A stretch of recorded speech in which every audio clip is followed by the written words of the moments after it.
Hey everyone, welcome back to the channel. Today I'm gonna show you how to recover deleted TikTok account.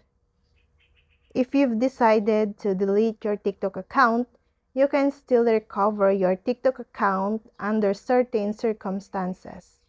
Assuming you deleted your account less than 30 days ago, you can get it back again.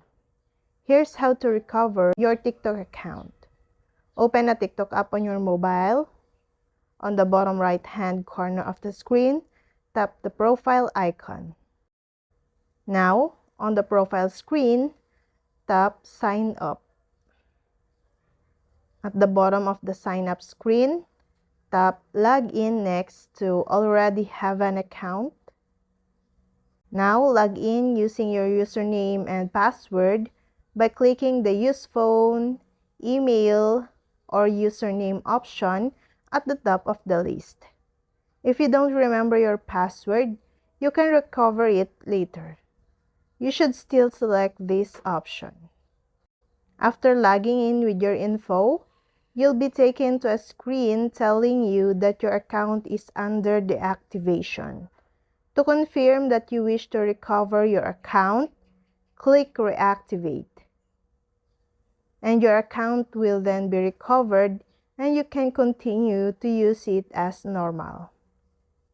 If more than 30 days have passed, your account will have been permanently deleted and you will not be able to recover it or to activate a new account with the same username you had previously. It is something possible to recover your TikTok account with only a username. In order to do this, you must contact TikTok and wait for them to respond with further instructions.